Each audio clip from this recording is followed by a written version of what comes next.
Salut salut, j'espère que vous allez bien. Je vous retrouve aujourd'hui pour une vidéo particulière, je crois que c'est le cas de le dire, parce que ça n'a vraiment rien à voir avec la beauté, le lifestyle, les conseils, ni rien du tout. C'est une vidéo story time où je me pose simplement et où je vous raconte une aventure qui m'est arrivée. Voilà, j'en regardais une il y a quelques jours et je me suis dit, bah tiens, en fait c'est vrai que moi aussi j'aurais bien un truc à leur raconter. Et c'est une histoire assez particulière, voire flippante, donc bah pourquoi pas. Et en plus en ces temps de révision, etc., c'est vraiment le genre de vidéo que j'aime filmer parce que ça me demande pas beaucoup de travail. Donc bah, c'est parti. Et avant de commencer, je tiens à repréciser que l'histoire que je vais vous raconter, c'est pas une fiction, hein, c'est vraiment quelque chose qui m'est arrivé. C'est vraiment moi le personnage de l'histoire et voilà, au cas où vous vous poseriez la question, c'est une histoire vraie. Voilà. Donc l'histoire que j'ai à vous raconter se déroule il y a de cela presque 2 ans maintenant. Elle a commencé, si je me souviens bien, en juillet 2014, enfin pendant les vacances d'été 2014. Et en fait, un matin, comme tous les matins, j'étais en chemin pour aller travailler. Donc pendant les vacances d'été, je suis étudiante chez Neos. Et donc, je prends le train très tôt et je descends à la gare centrale et là je prends le métro pour aller jusqu'au terminus qui est Erasme. Je prends donc la ligne 5, d'où le titre de la vidéo, l'homme mystère de la ligne 5. Donc je prends le métro vers 6h30, enfin étant donné que je prends toujours le même train, j'arrive à prendre toujours le même métro, donc tous les matins je prenais le même métro et j'allais toujours dans le premier wagon parce que une fois que j'arrive au terminus, donc à Erasme, j'ai 10 minutes de marche, mais je commence à 7h30 et j'arrive à la station vers 7h05. Donc pour faciliter les choses, je m'installe toujours dans le premier wagon, de manière à ce que je sois le plus proche possible de la sortie et que je doive marcher le moins possible et que du coup je perde le moins de temps possible. Et donc, un matin, je m'installe dans le métro et quelques arrêts plus loin, je crois 4 ou 5 arrêts plus loin, il y a un homme qui rentre et qui s'installe juste en face de moi. Alors déjà, il faut savoir que pendant les vacances d'été, à 6h30, le métro est pour ainsi dire vide, parce que pendant cette période-là, tout le monde est parti en vacances, il n'y a plus beaucoup de gens qui travaillent et pas si tôt. Donc, je trouve ça légèrement bizarre, mais je me dis soit, c'est pas grave, il y a plein de places autour de moi, il a décidé de venir s'asseoir en face de moi, ainsi soit-il, je n'y fais pas attention. Mais il se trouve que pendant plus d'une semaine, ce même homme qui montait toujours au même arrêt, qui montait toujours dans le même wagon que moi, venait s'asseoir toujours en face de moi. Et je pense que pendant les premiers jours, j'ai pas vraiment prêté attention. Jusqu'à un matin, où je me rends compte qu'il me fixe, mais comme ça. Donc il me fixait vraiment d'une manière très insistante et je me suis rendu compte en plus de ça qu'il portait tous les jours la même chose. Mais quand je vous dis tous les jours, c'est tous les jours la même chose. Et vous savez, ces genres de personnages qui, dans un dessin animé, quand il ouvre sa garde-robe, il a 15 pantalons les mêmes, 15 t-shirts les mêmes, 15 fois la même paire de chaussures, enfin voilà, c'était vraiment tous les jours la même chose.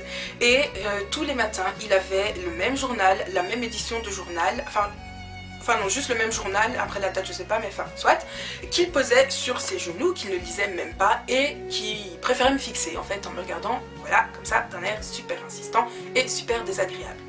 Donc je me suis sentie quand même assez mal à l'aise. Et du coup, après, je pense, environ 1 semaine et demie, j'ai décidé d'en parler à ma mère et je lui dis, écoute maman, il y a un truc qui se passe qui est assez bizarre.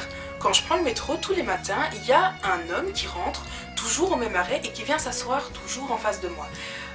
Et il y a une chose que je vous ai pas dit, c'est qu'il descendait lui 2 arrêts avant moi, donc il allait jamais jusqu'au terminus avec moi, mais le fait est qu'il s'asseyait toujours en face de moi, il venait toujours dans mon wagon et il descendait toujours au même arrêt. Et donc je le dis à ma mère et elle me dit, écoute, c'est pas très grave, ça se trouve, enfin voilà, c'est une coïncidence, peut-être aussi que lui travaille, moi je suis en job étudiant et peut-être qu'il a voilà sa place habituelle qu'il prend toute l'année et pas seulement pendant les vacances, et moi je me suis mise par coïncidence en face de lui et du coup il a décidé de garder sa place. Je me dis bon, pourquoi pas, et alors elle me dit, tu sais quoi, demain change simplement de place. Et donc je me suis dit ok, c'est une bonne idée, t'as bien raison, je vais changer de place. Donc le lendemain, j'ai changé de place, je suis restée dans le même wagon, mais j'ai simplement changé de place. Et là, qu'est-ce qui se passe? Je vous donne dans le mille. il vient s'asseoir en face de moi, alors que j'avais changé de place. Alors je me suis dit, ok, de deux choses l'une, soit il déteste être seul et il veut absolument s'asseoir en face de quelqu'un, soit ce type fait exprès de s'asseoir en face de moi en particulier. Je me sentais pas très bien, mais j'osais pas bouger. Vous savez, j'aime pas trop bouger quand quelqu'un s'assoit en face de moi et bouger par après.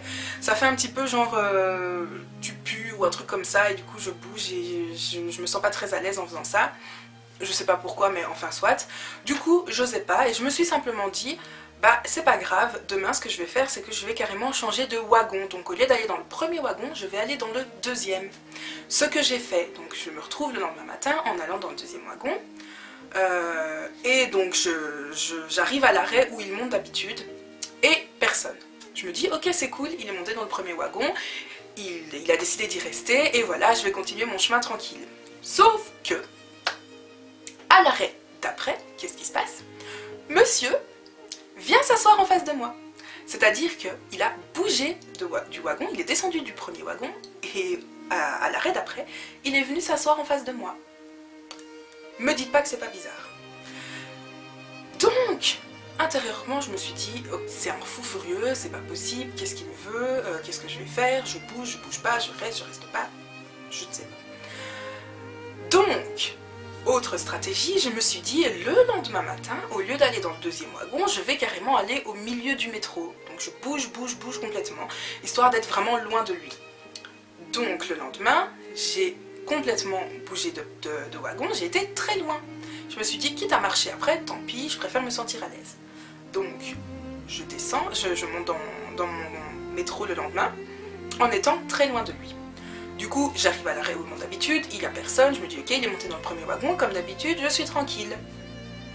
Et il se trouve que ce jour-là, j'étais dans un très long métro, en fait, où les wagons sont communicants, mais par des portes transparentes. Donc les portes sont transparentes, c'est-à-dire que si je suis dans un wagon, je sais voir les personnes qu'il y a dans le wagon à côté. Mais généralement, personne ne traverse un wagon par ces portes-là parce que elles sont déjà dures à ouvrir. Et en plus de ça, c'est avec des accordéons par terre et tout. Enfin bref, c'est vraiment pas facile. Du coup, si vous voulez changer de wagon dans ce genre de métro, il faut carrément descendre et aller dans le wagon d'à côté et pas juste utiliser les portes communicantes. Donc, je me retrouve dans le milieu du métro. Il n'y a personne qui monte à son arrêt. Et donc, je me dis que je suis tranquille. Sauf que 3-4 arrêts après, qu'est-ce que je vois? Par les portes communicantes, donc où il y a des vitres transparentes, je le vois lui. Et qu'est-ce qu'il fait? À chaque arrêt, il descend et il va dans le métro à côté. Clairement, il me cherchait. C'est ce que je me suis dit du moins. Il me cherchait. Donc, arrêt après arrêt, il descend, il va dans le wagon d'à côté, il descend, il va dans le wagon d'à côté, jusqu'à ce qu'il arrive dans mon wagon et qu'il vienne s'asseoir où? En face de moi. Je vous dis pas comment je me sentais à ce moment-là, je me suis dit mais c'est pas possible. Il a carrément fait exprès, il est passé de wagon en wagon pour finir par être en face de moi. C'est pas moi qui paranoïe là, enfin non, il a fait clairement exprès, il me cherchait, il est venu s'asseoir en face de moi, expressément.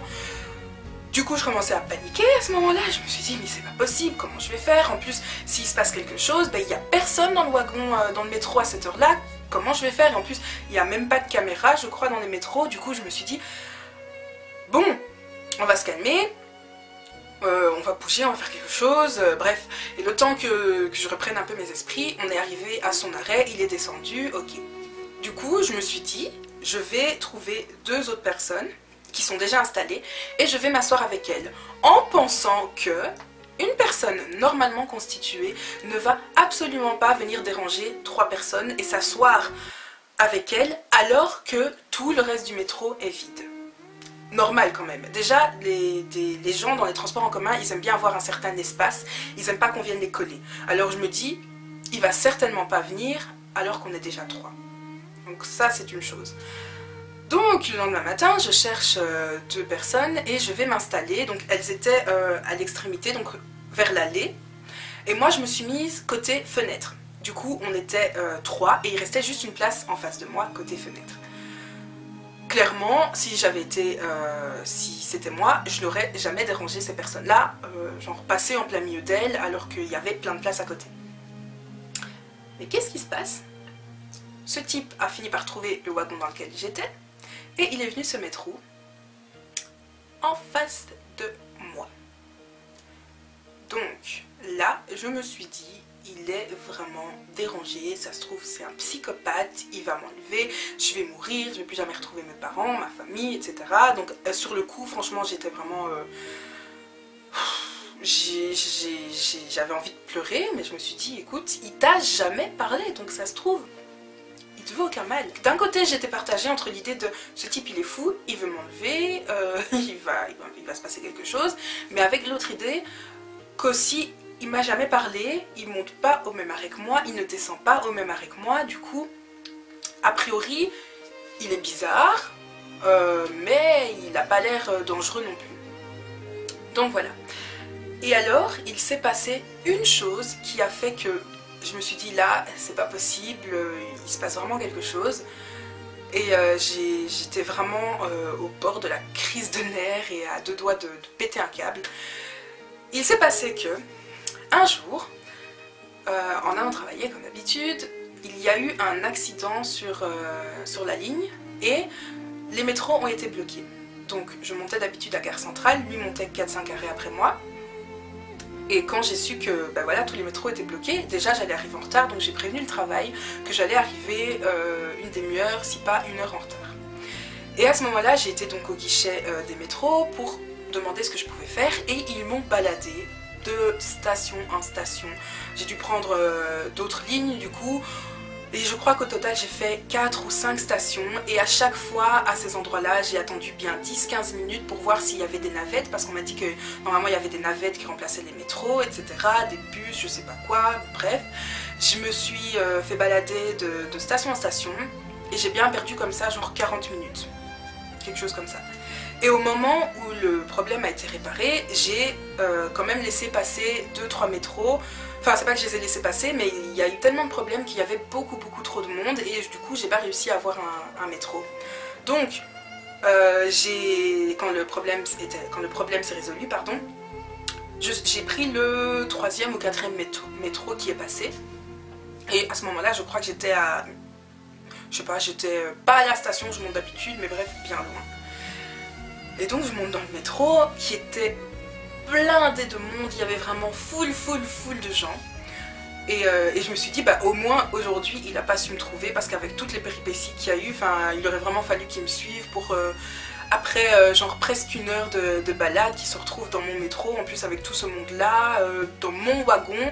On était vraiment genre, allez, ouais, plusieurs centaines dans le métro, quoi. Je connaissais pas la capacité mais il était vraiment blindé, il y avait plein de gens qui étaient même debout parce qu'ils n'ont pas su trouver de place. Et donc bref, au moins c'était ma seule consolation. Donc on va vers Erasme. Et là, il est arrivé dans mon wagon. Et il est venu se mettre juste à côté de moi. Donc il n'avait pas de place assise, je crois, à ce moment-là. Donc il n'a pas su se mettre, mais il n'était pas très loin de moi. Et à la première occasion, quand il y a quelqu'un en face de moi qui est descendu, il est venu s'asseoir en face de moi. Les filles, je vous dis pas mon état à ce moment-là. Rien que d'y penser, ça me donne des frissons. Je me sentais vraiment, mais vraiment pas bien. Et j'ai senti les larmes me monter aux yeux directement. J'avais envie de pleurer, mais de me volatiliser. Je sais pas, d'avoir un super héros ou de lui foutre une patate dans la tronche, mais je me sentais mais vraiment pas bien. Et je me suis dit, bon, là c'est pas possible, je vais en parler à mon père. Je n'en avais pas encore parlé parce qu'à ce moment-là, comme je vous ai dit, je le trouvais pas dangereux, bizarre certes, peut-être un peu dérangé, mais pas dangereux.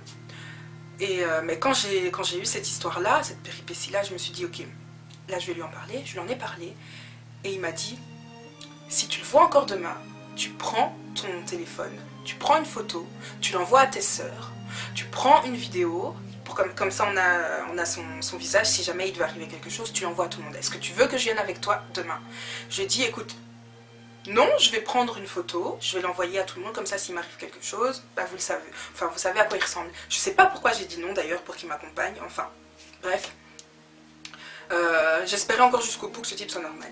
Et donc j'ai pris le lendemain, parce que sans surprise il est venu s'asseoir en face de moi, j'ai pris une photo et une vidéo que j'ai envoyée à mes sœurs en guise de preuve ou d'indice si jamais il arrivait quelque chose, parce que je vous assure qu'à ce moment-là je pensais qu'il pouvait m'arriver la pire des choses. Donc j'ai pris une photo très discrètement, j'étais en train de stresser, j'avais les mains qui tremblaient, j'étais là comme ça, genre je prends la photo et tout. Et je pense qu'il a vu, parce qu'il a regardé mon téléphone juste au moment où je prenais la photo, donc je crois qu'il a compris que j'avais pris une photo. Et depuis ce jour-là, je ne l'ai plus jamais revu. Plus jamais. Je sais que la chute elle n'est pas très intéressante comparée à toute l'histoire, mais franchement valait mieux ça plutôt qu'il m'arrive quelque chose, parce qu'à un moment j'ai vraiment cru qu'il allait m'arriver quelque chose. Je me suis dit si vraiment c'est des coïncidences, non quoi, quand même pas. Donc voilà, c'était mon histoire. J'ai vraiment eu peur pour moi et je savais pas comment réagir, je savais pas qui il était et j'ai jamais su qui il était, j'ai jamais revu depuis. Mais donc voilà, si vous arrive une histoire pareille, que vous sentez qu'on vous suit, parce que là clairement il me suivait, hein, je pense que si vous avez encore en tête qu'il ne me suivait pas, dites-moi ce qu'il faisait, parce que franchement moi j'ai pas d'autre idée, pour moi il me suivait clair et net. Donc voilà, si jamais il vous arrive une histoire pareille, n'attendez pas avant d'en parler autour de vous et prenez des photos. Je sais pas si on peut vraiment prendre des photos de quelqu'un d'autre à son insu, mais bon là c'était limite une question de légitime défense, j'ai envie de vous dire, j'avais vraiment peur pour moi et puis la photo je l'ai envoyée de toute façon qu'à mes sœurs au cas où s'il arrivait quelque chose. Donc voilà, n'attendez pas, parlez-en autour de vous si vous arrive une histoire pareille et je sais pas si je devrais vous le conseiller, mais moi je vous conseille quand même de prendre une photo, d'avoir une preuve et d'accepter si on vous demande de vous accompagner en fait, pour aller parler à la personne et voilà. Mais attention de ne pas vraiment... Si la personne qui vous suit en question est vraiment dangereuse et que quelqu'un vous accompagne pour aller lui parler et que, le déranger le prend mal, faites attention si jamais il retombe sur vous et que vous êtes seul parce que ça peut justement vous retomber dessus. Donc je sais pas, si vous avez une histoire comme ça, essayez peut-être aussi de trouver un autre endroit où passer, de trouver un autre itinéraire. Moi à ce moment-là, je savais pas que je pouvais passer par que je pouvais prendre un autre chemin pour aller travailler. Donc je l'ai su par la suite et c'est pour ça que maintenant, depuis ce jour-là, je ne passe plus par là parce que j'ai trop peur. Donc voilà, j'espère vraiment que ça ne va jamais vous arriver parce que c'est vraiment pas un truc cool. Et je crois que dans cette vidéo, les vraiment et les donc, il y en a eu full. Bref. Et voilà, donc c'était mon histoire, j'espère qu'elle vous a plu, enfin plutôt intéressée. Parce que franchement je ne vous le souhaite pas et dites-moi ce que vous en pensez, si vous pensez qu'il ne me suivait pas vraiment, est-ce que vous avez une autre explication, je sais pas, peut-être que oui. Et dites-moi aussi si ça vous est déjà arrivé et si oui, comment est-ce que vous vous en êtes sorti, est-ce qu'il vous est déjà arrivé un truc similaire, peut-être pas similaire, mais voilà, quelle solution vous avez trouvé et voilà, racontez-moi votre vie tout simplement. Donc je vais vous laisser, je vais vous faire des très gros bisous, je vous fais des très gros bisous, je vous dis à très bientôt dans une autre vidéo et comme d'habitude, portez-vous bien. Bye. Avant de partir, n'oubliez pas de mettre un petit pouce en l'air à la vidéo si ça vous a plu et de vous abonner à ma chaîne si vous voulez d'autres vidéos. Rejoignez-moi aussi sur mes autres réseaux sociaux, j'ai Snapchat, Facebook et Instagram, tous les liens seront dans la barre d'infos. Comme d'habitude, je vous y attends très nombreux. Ciao.